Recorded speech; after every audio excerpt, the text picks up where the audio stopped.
ফুটপাতে বসা একটা মানুষ, যার পরনে হয়তো একটা সাধারণ জামা, পায়ে সাধারণত চটি, ভারতের সংবিধানের ওপর কিন্তু তারও ঠিক ততটাই অধিকার আছে যতটা একটা এয়ার কন্ডিশন নিয়ন্ত্রিত কাঁচের ঘরে মালিক বা বড় কর্পোরেটের। আমাদের দেশের আইন কোনো নাগরিকের জাত, ধর্ম কিংবা তার অর্থনৈতিক অবস্থা দেখে বৈষম্য করে না। তাহলে কেন প্রতিবার উচ্ছেদের সময় গরিবের অধিকারকেই বুটের তলায় পিষে দেওয়া হয়? আজ এই প্রশ্নের উত্তর আমরা আইন থেকে খুঁজে বের করতে হবে। ভারতের সংবিধান আমাদের প্রতিটি নাগরিককে একটা সবচেয়ে বড় অধিকার দিয়েছে, সেটা হলো বেঁচে থাকার অধিকার বা রাইট টু লাইফ। কিন্তু একটু ঠান্ডা মাথায় ভেবে দেখুন, জীবিকা ছাড়া কি কোনো জীবন সম্ভব? একজন মানুষ উপার্জনের রাস্তা যদি আপনি বন্ধ করে দেন, তবে তাকে বেঁচে থাকার অধিকার দেওয়া আর না দেওয়া কি একই ব্যাপার নয়?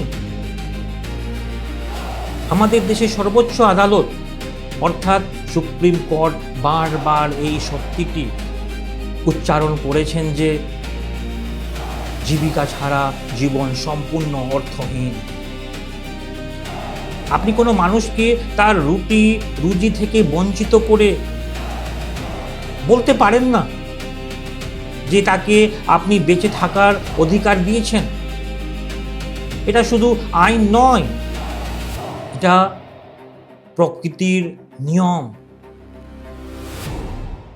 আসুন আজ আপনাদের একটা আইন হাতিয়ারের কথা বলি, যা প্রত্যেক হকার ভাইরা এবং স্ট্রিট ভেন্ডার্স, ইনফর্মাল সেক্টর সবাইকে মুখস্থ রাখা উচিত। সালটা ছিল 1985। সুপ্রিম কোর্টে একটি ঐতিহাসিক মামলা হয় অলগা তেলিশ বনাম বোম্বে মিউনিসিপ্যাল কর্পোরেশনের। এই মামলায় দেশের সর্বোচ্চ আদালত এক যুগান্তকারী রায় দিয়ে স্পষ্ট জানিয়ে দিয়েছিল যে আমাদের সংবিধানের 21 নম্বর অনুচ্ছেদে যে রাইট টু লাইফ বা জীবনের অধিকার দেওয়া হয়েছে,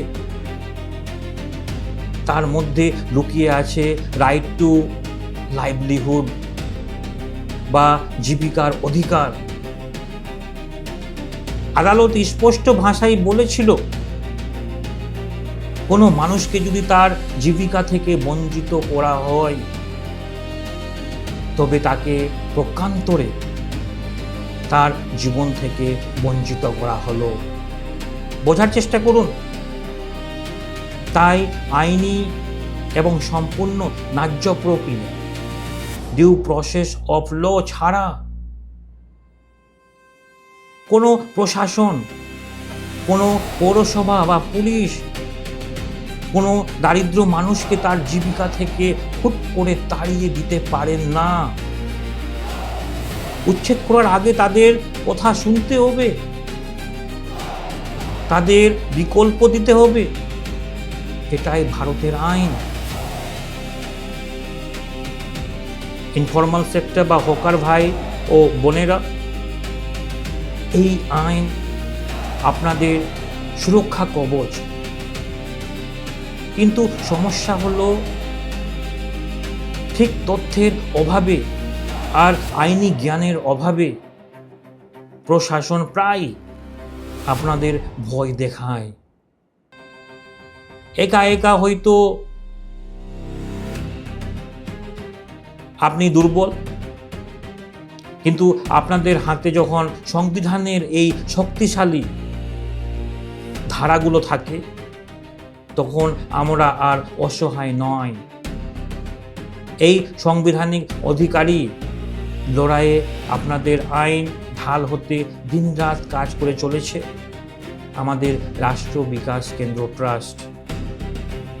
আমরা প্রতিটি প্রান্তিক ব্যবসায়ীর কাছে এই আইনি সচেতনতা পৌঁছে দিতে চাই, যাতে কেউ আপনাদের অধিকার কেড়ে নিতে পারে না। তাই আমরা প্রত্যেকটা ব্লকে একটা করে আমরা কমিটি তৈরি করছি বিজনেস, ইনফর্মাল সেক্টর বিজনেসে, এবং আমরা চাই যে আপনারা সেখানে যুক্ত হন। আসুন আইনের শক্তিতে বলিয়ান হয়ে আমরা আমাদের আত্মসম্মান আর রুটি রুজির আন্দোলনে এগিয়ে নিয়ে যাই। আজই যুক্ত হন রাষ্ট্র বিকাশ কেন্দ্র ট্রাস্টের সাথে। নিজের অধিকার জানুন, অধিকার আদায় করুন। পরবর্তী পর্বে আমরা আলোচনা করব সুপ্রিম কোর্টের আরেকটি ঐতিহাসিক রায় নিয়ে। দেখা হচ্ছে পরের পর্বে। ধন্যবাদ। জয় হিন্দ।